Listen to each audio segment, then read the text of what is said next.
Why don't we print nice pictures and put them on the wall? I think what the physical picture does, it's tangible. And I stick it on the wall and I go, yeah, I love that. And I walk past it and I remember the cold of being in Iceland and all those kind of things. Yeah. Let's see what you're getting.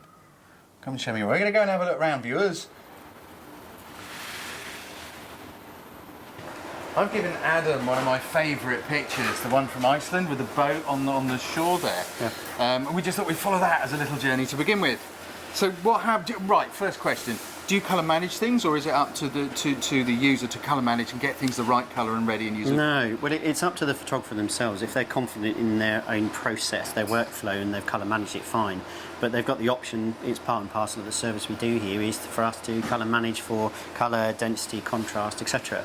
We've written our own software to do this, so it's all in tune with the papers, machines that we use, and we've been doing it for a long time, so we know what we're talking about. So yeah, it's entirely up to you. Whether exactly, so it's like I may have an image and think, I want that really quite warm and yellowy. Yeah. You might look at it and go, that's pretty warm and yellowy, do you really want it like that? So if I said, no, leave it alone, it's mine, I'm the one who's creating it. Otherwise, we could say, guys, can you colour correct my pictures for me? In which case, you will then give it your best judgment. Choice is yours. Yeah. It's very easy to do. So, Paul here has got your image on screen now. So if we have a little look at that. Okay. So what's happening now? Well, Paul will make a judgment. Paul's a professional photographer himself. He's seen many images. He shoots a lot of our sporting stuff. Been doing it X amount of years, and he'll make a judgment call based on if he knows the client, what he thinks of the picture themselves, and he'll know the paper. He'll just make the image look as continue that vision of the photographer. Yeah. So from screen, he'll make his decisions, make the colour corrections, and then he'll send it to print. Okay, gotcha. So this is a colour managed service we're doing here. In effect, this is making sure that cool. Even things like, is the image cropped properly? Is that the real image that the person wants? If the client's sent us the wrong image potentially, we've had that in the past where it's, did you really want to do that to that picture? Should that be right? Is that the right colour?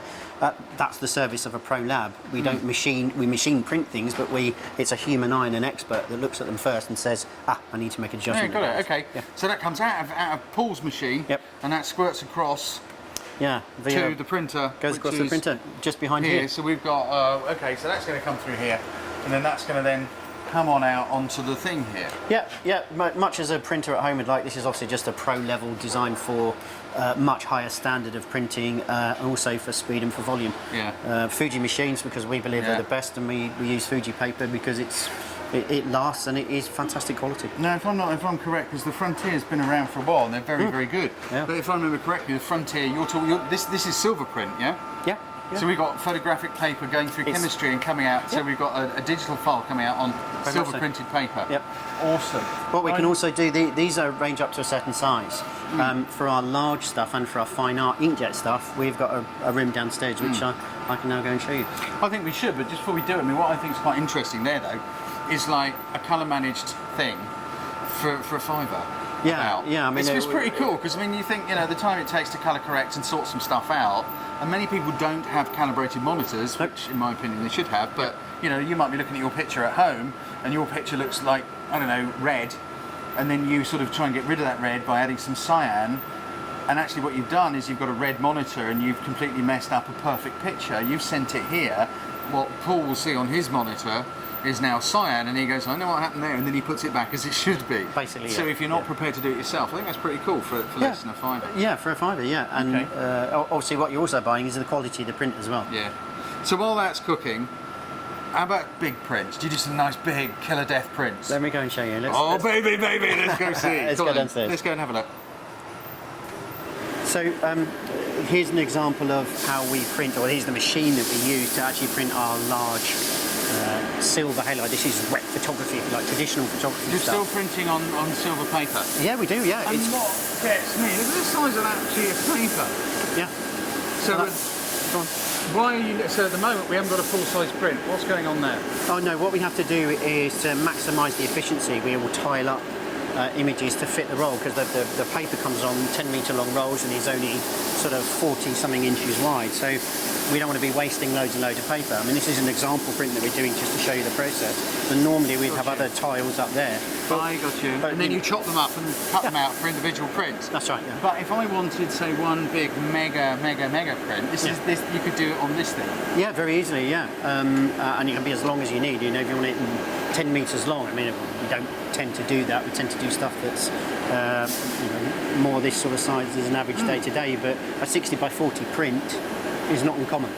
And so, like, if you've got a great big contemporary white space living room with lots of glass and cool stuff, and one day you're looking at ClickASnap plug, and you think, hey, I'd really love to order that panoramic, and I want a huge one. Yeah, you can do that here. This would be printed here. It would be printed here, and what we'd do is because we want to tile up, we'd print 3 or 4 panoramics at a time. We'd print smaller prints and larger prints, and that would be Jay's job, the guy who runs this machine. So.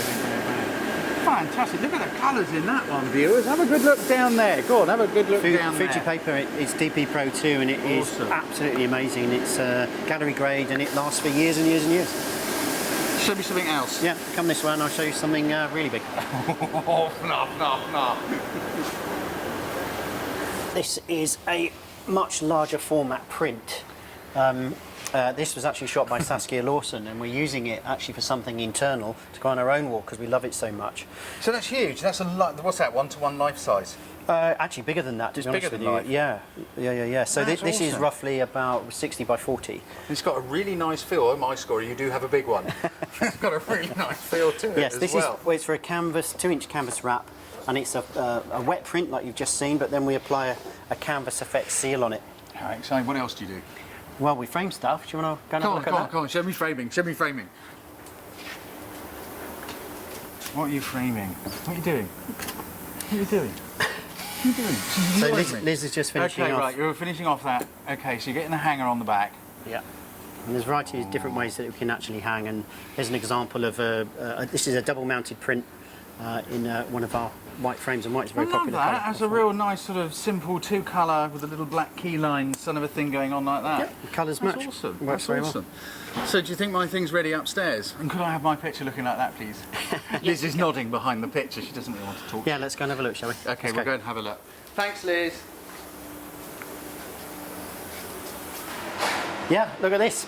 I've defrosted Iceland. The print is cooked. There we go. So, and here is a perfect example of a 16:12 print of your shot of Iceland. Yeah. You see how simple and easy that is? So look, for what is it? For the price of a pint of crisps and a beer. I think you mean a pint of beer and a packet of crisps. Yeah.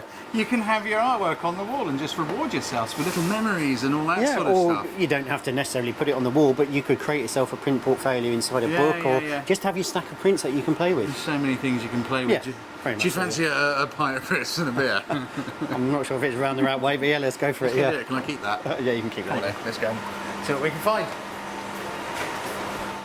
Subscribe to our YouTube channel to be notified each time we upload one of our cool photography videos, or for more great photo tips, workshops and training, come and see us at our website, photographycourses.biz.